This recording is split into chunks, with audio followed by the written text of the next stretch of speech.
the head coach of Boston College football. And during the break, Bill was showing us some great film of SBS teams beating FCS teams. Appreciate it. I seriously do not know where they got that from. I'm like, look, I mean, I apologize to the guy for asking that, but I was just like, what are you talking about? I didn't show that one time. I'm sorry, but whatever. Wow. Wouldn't it be the other way if you were going to show like FCS teams that beat FBS teams to make sure your guys don't overlook it?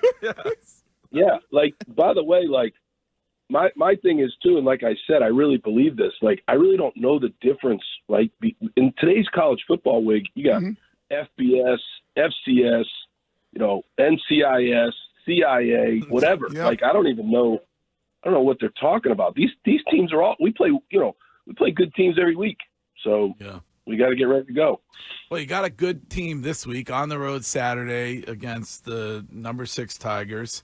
There was a lot of back and forth on this show and elsewhere about Alabama getting in the playoff last year over Florida State.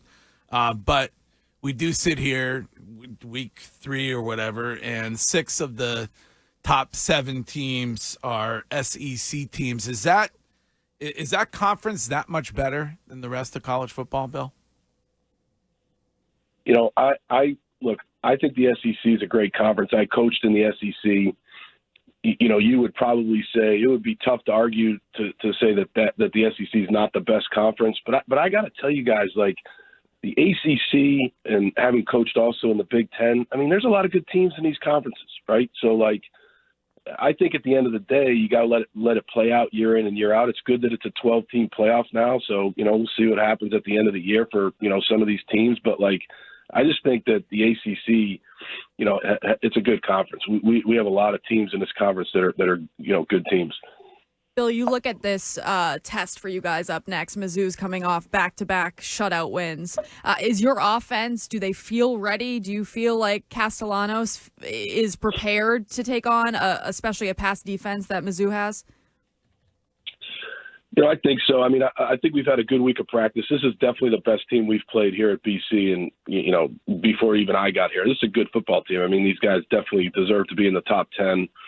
They have talent in all 3 phases. I mean, just for example, like their place kicker is an excellent kicker. I mean, they've got a really good offensive and defensive line. They got really good skilled players, got an excellent quarterback. It's going to be a huge challenge for us. But, these guys, they practice. They show up every single day. They had a really good practice yesterday.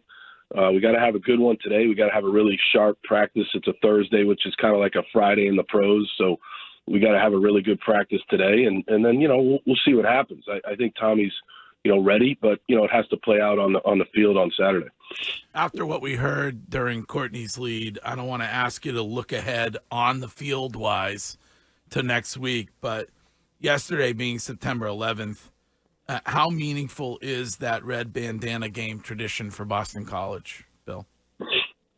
Yeah, no, that's a huge deal here at BC. I actually had the honor of speaking to Wells' mom on a Zoom about a month ago, and spent about an hour on a Zoom call with her and just hearing about Wells' life and the whole story. And I was familiar with the story, but when you hear it from his mom, it's just incredible. And so, look, at the end of the day, we don't want to look ahead to that game, but when you think about yesterday and you think about everybody knows where they were on that day, that was just a horrible day. I was actually coaching at Georgia Tech at that on that day, and I actually lost 3 friends that I went to college with on that day in the tower. So, I just think that Wells Crowther and his family and what that means to Boston College is it's a big deal. And, it's a week away or whatever, but we're always thinking about Wells.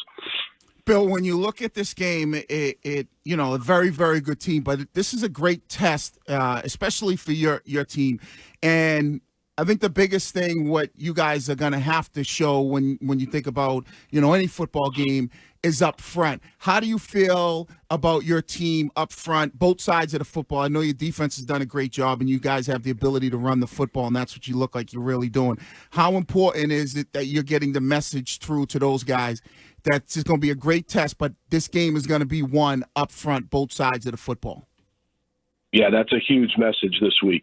That's the matchup of the game on both sides of the ball. So it's our offensive line versus a very, very,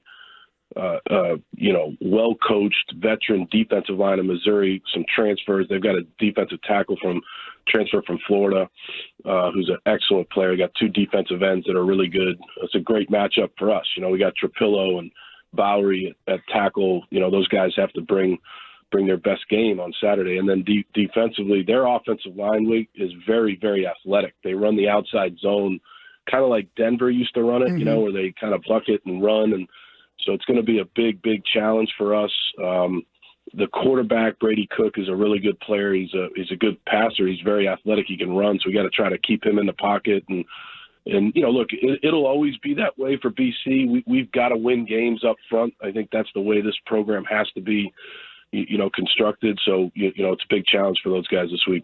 I know you'd been trying to get Northern Illinois on the schedule for next season. You might want to rethink that. They beat us last year. Yeah, no, we don't.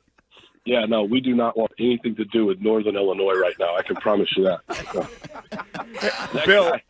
Bill, they did an awesome job, man. That was an awesome game for them. Right? What an awesome. It was an awesome game for us. Yes, and spectacular. and Notre Dame owes them $1.4 million to boot. Yeah. Hey, yeah, we're gonna pay you $2 million. Come on in and beat us. Bill, did you think? Obviously, I don't know if anybody's thought, but week 2 in the NFL, the Red Sox are playing the Yankees in the Bronx, and the biggest game this weekend is BC at Mizzou Saturday at 12:45. Oh man, I don't know. Look, I'm just glad that you guys, give us this opportunity on EEI. I think we're building something. It's very early. It's really early in this program. I mean, we just got the job only 8 months ago, but I do think that, you guys know it's a special place. There's a niche in Boston for Boston college football, and so hopefully we can, show up there at Missouri, fight hard, do the best job we can. And just keep fighting and trying to get better every single day. I think that's the key for us, so that people will be interested in watching us play. I think that's a big deal. Are you planning on replacing the fight song after touchdowns with any of your kids' rap tunes? Yeah. Oh my God. I don't even know how to respond to that. I did hear that story about Colorado, but look, he came out, I think, and said that he didn't do that. So no, we're not. The fight song gets played even in practice at least 5 or 6 times a day. I love the fight song. Also, I got to ask you about the Patriots and that win. Did like the rest of us, did you not see that coming week 1? I think first of all, when you watch the Patriots in that game, and I had it on in the background while I was kind of watching Missouri film, but if you have a dose of Ramondre Stevenson, and the Patriots have a top 5 defense, and then they play well on special teams, that's the formula. And to me, certainly I'm not in the building, but I wouldn't go too far away from that formula. You pound Ramondre Stevenson 25, 30 times in a game. You play good. Their defense is awesome. That was about 3 more sentences than we've got out of Bill Belichick so far this season on the Patriots. Are you surprised that he's kind of attempting to sidestep anytime he's asked about them? I don't know. I haven't noticed that. I really haven't. I obviously I hear you guys saying that he doesn't talk about the Patriots. So yeah, I mean, I don't know. I guess that would be a better question for him. You'd have to have him on and see if he could do his Monday Patriots review again with you guys. We tried. No. We don't have the cash over here, Bill. No, he's too expensive. I mean, I think we got you for free. So that's how. I'm easy. Bill, one of the things that we always talk about here is, how in the NFL, it's really about having a quarterback. And, you can run the football and play good defense, but at the end of the day, you got to have that quarterback to get you over the hump. it's kind of a little bit on the opposite side, from, watching college football and being a college football fan. When you look at a team like Michigan, who's able to win with their ability to run the football. You guys have like a four-headed monster, because I throw the quarterback in there with the ability to run in your offensive line. When you look at that in college football, can you win that way? And can you win a national championship that way in college football? Because, if you can run the ball and play good D, that could take you a lot further and win national championships. Do you feel that way? I definitely think that in college football, if you have, obviously defenders, a defense that can play the space game, they can tackle in space, because there's a lot more space plays in college than there are in the pros. And then you have a quarterback that has the ability to run, and he's a good passer, and he can do both. He's definitely what they would call a dual threat. But I also think if you can play decently on special teams and be able to flip the field every once in a while, if you have a good punter or something like that, I definitely think that's a formula for winning. I think the ability for a quarterback in college to make off-schedule plays is huge. It's big in the NFL, but in the NFL, you're not going to really run your quarterback that much, because the guy's making $30 to $40 million a year. You're not going to get him tattooed, by running him all the time. So, I think it's definitely a good formula in college.